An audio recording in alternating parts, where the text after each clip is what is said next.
Next part पहा, corresponding angles and alternate angles theorem. तर त्याच्यामधला आपल्याला पहिला थेरम जो आहे तो करस्पॉन्डिंग अँगलचा थेरम जो आहे तर तो आपल्याला आता इथे प्रूव्ह करायचा आहे. थेरम पहा कसा आहे. The corresponding angles formed by transversal of two parallel lines are of equal measure. आता हे आपल्याला प्रूव्ह करायचं आहे. टू पॅरलल लाईन्स घ्यायच्या आहेत आणि वन ट्रान्सव्हर्सल घ्यायचे आहे आणि त्याच्यामधला ट्रान्सव्हर्सल आपल्याला घ्यायचे असे आपल्याला डायग्राम काढावी लागेल. स्टार्टिंगला आपल्याला डायग्राम काढायची आहे पहा. तर घेताना इथे कोणत्याही टू लाईन्स घ्यायच्या आहेत, पॅरलल लाईन्स घ्यायच्या आहेत घेताना.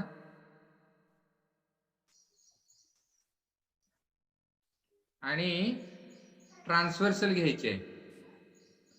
ट्रान्सव्हर्सल म्हणजे ही अशी लाईन जी त्या टू लाईन्सना टू डिफरंट पॉइंट्स मध्ये इंटरसेक्ट होते.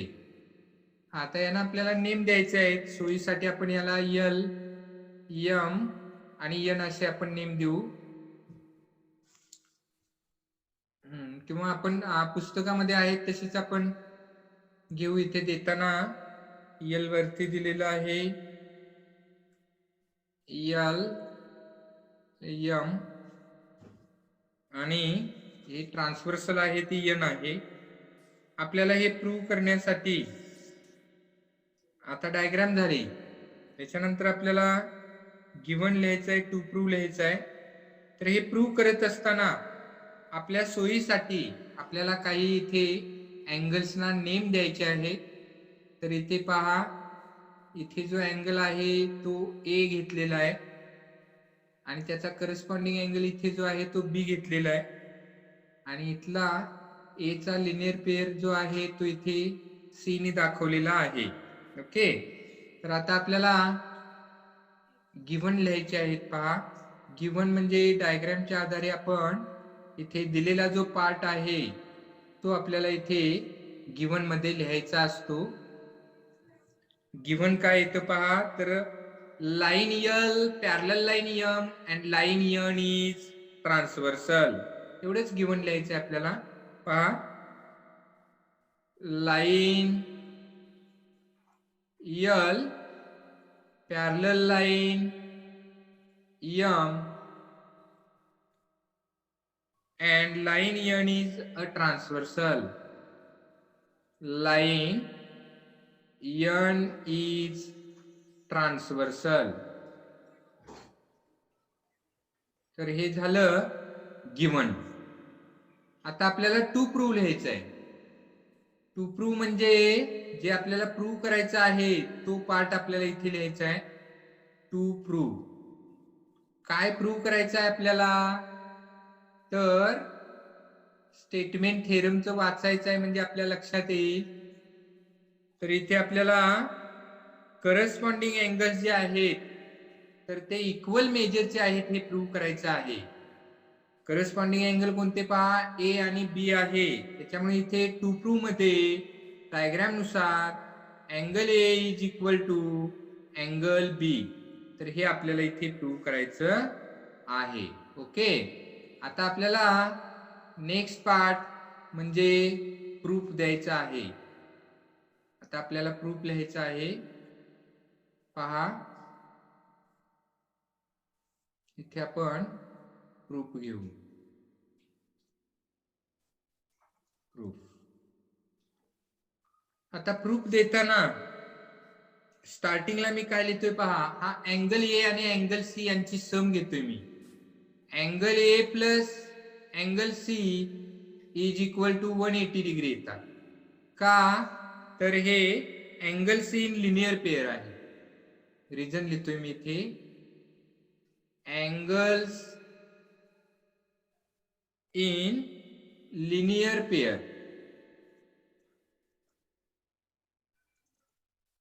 तर angles in linear pair are supplementary म्हणजे त्यांची सम 180 डिग्री असते. आपल्याला माहिती आहे.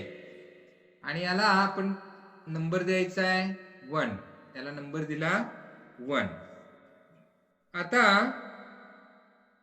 Angle B plus angle C पहा, हे इंटेरियर अँगल्स आहेत आणि याचे आपण याच्या अगोदर थेरम प्रूव्ह केलेलं आहे की इंटेरियर अँगल जे असतात तर त्यांची सम 180 डिग्री असते. आणि म्हणून इथे angle B plus angle C, angle B plus angle C is equal to 180 degree. आता याचं रिझन इथे बसत नाही, मी खाली लिहिणार आहे आणि याला स्टेटमेंट नंबर 2 म्हणायचं आहे. ते पहा, याला स्टेटमेंट नंबर 2 दिलेला आहे. इथे रिझन मी लिहितोय प्रॉपर्टी ऑफ, पहा इथे रिझन लिहितोय property of interior angles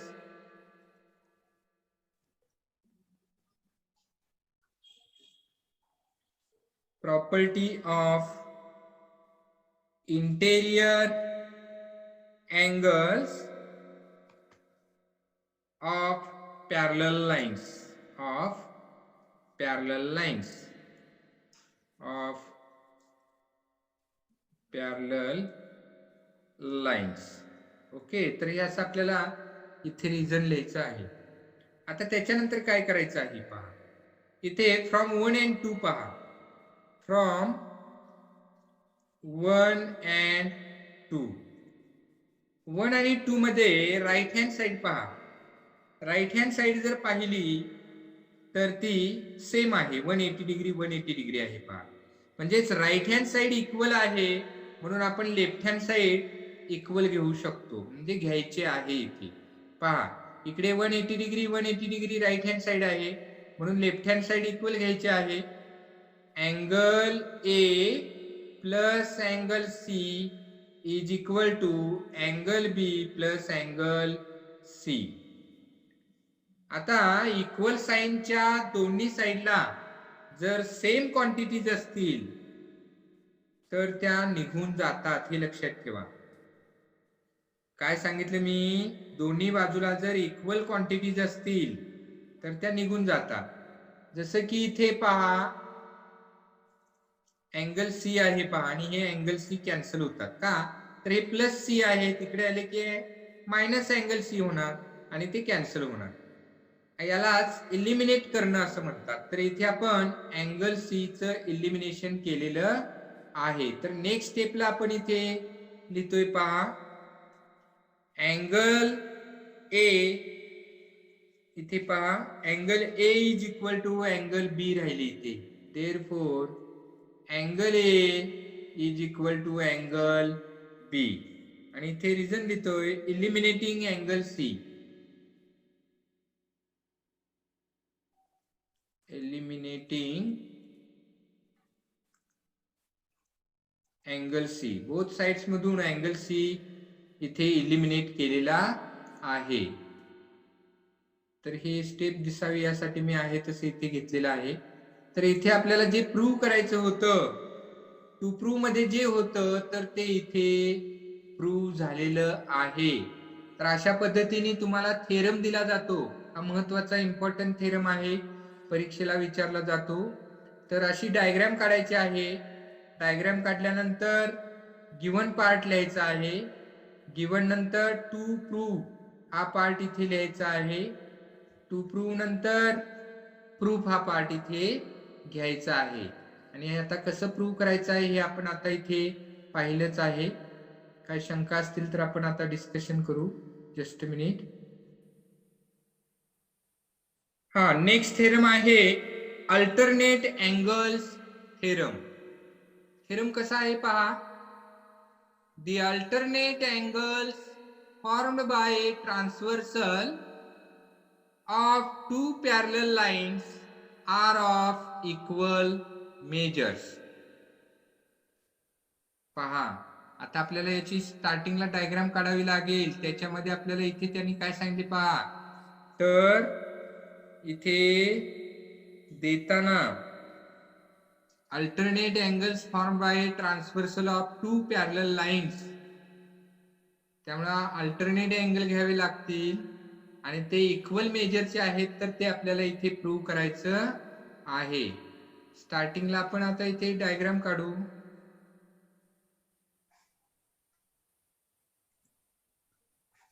parallel lines घ्यायचे आहेत. लाईन म्हटल्यानंतर एरो दाखवायला न विसरता एरो दाखवायचे आहेत. एक ट्रान्सव्हर्सल घेऊया आपण इथे.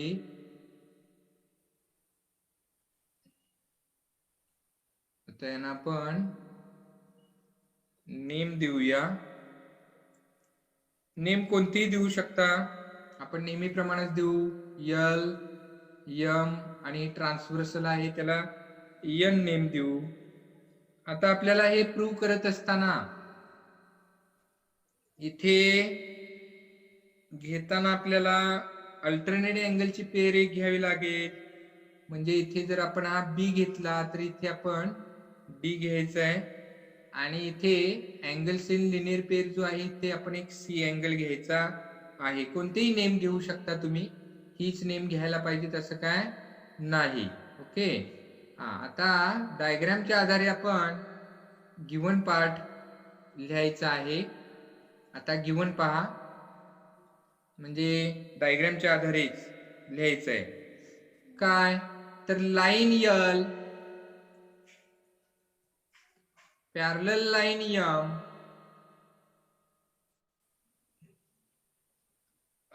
and line N is transversal. Line N is transversal. आता टू प्रूव्ह मध्ये आपण काय लिहायचं असतं, जे आपल्याला प्रूव्ह करायचं आहे तर ते आपल्याला टू प्रूव्ह मध्ये लिहायचं असतं. ओके. आता टू प्रूव्ह कसं लिहायचं आहे पहा. काय प्रूव्ह करायचं आहे तर इथे अल्टरनेट अँगल इक्वल मेजरचे आहेत हे प्रूव्ह करायचं आहे. म्हणजे जिथे angle D is equal to angle B लिहावं लागेल. Angle D is equal to angle B. तर हे आपल्याला इथे प्रूव्ह करायचं आहे. आता नेक्स्ट पार्ट पहा. नेक्स्ट पार्ट म्हणजेच आता आपल्याला प्रूफ लिहायचं आहे. प्रूफ देताना स्टार्टिंगला मी इथे लिहितोय पहा, angle D plus angle C लिहिणार आहे. पहा, angle D plus angle C is equal to 180 degree आणि याला मी नंबर देतोय 1. आता याचं रिझन मी जे आहे ते इथे खाली लिहितोय ब्रॅकेट मध्ये. का तर angle C in linear pair, angle C in linear pair. Linear pair मधले जर अँगल्स असतील तर त्यांची सम 180 डिग्री असते.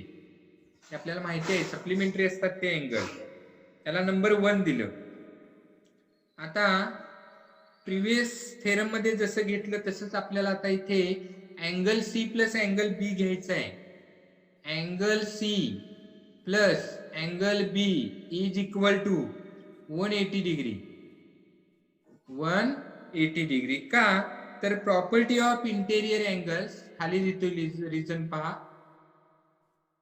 Property of interior angles, property of interior angles of parallel line, of parallel line. तर हे रिझन लिहायचं आहे आणि याला मी नंबर देतोय, सेकंड नंबर देतोय. ओके. पहा, हे फर्स्ट स्टेटमेंट मिळालेलं आहे आणि इथे सेकंड स्टेटमेंट मिळालेलं आहे. आता फ्रॉम 1 and 2 पहा.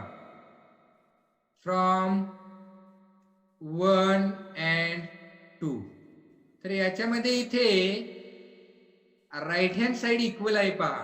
1 ची आणि 2 ची पहा. Right hand side 180 degree 180 degree. Right hand side equal असल्यामुळं आपण इथे लेफ्ट हँड साइड इक्वल घेऊ शकतो. त्यामुळे इथे आपण लेफ्ट हँड साइड इक्वल घेणार आहोत. पहा, angle D plus angle C is equal to angle C plus angle B. आणि मग पुढे मी इथे लिहितोय देअरफॉर इकडचं अँगल सी कॅन्सल होतील, angle D is equal to angle B मिळतील. आणि इथे रिझन लिहितोय मी एलिमिनेटिंग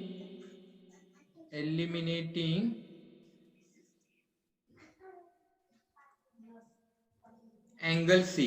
दोन्ही बाजूतून आपण इथे अँगल सी इलिमिनेट केलेला आहे इक्वल असल्यामुळे. हा पहा इथे आणि इथे इक्वल आहे तो, त्यामुळे तो आपण इथून तो इलिमिनेट केलेला आहे. आणि आपल्याला लास्टला मिळाली स्टेप पहा angle D is equal to angle B. आणि हेच आपल्याला इथे प्रूव्ह करायचं होतं, तर ते इथे प्रूव्ह झालेलं आहे.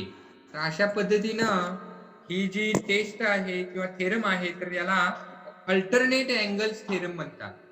तुम्हाला स्टेटमेंट दिलं जाईल, त्याच्या आधारे अगोदर डायग्राम काढायची आहे, डायग्राम झाल्यानंतर टू प्रूव्ह लिहायचं आहे, आणि टू प्रूव्ह नंतर प्रूफ हा पार्ट आपल्याला लिहायचा आहे. ओके.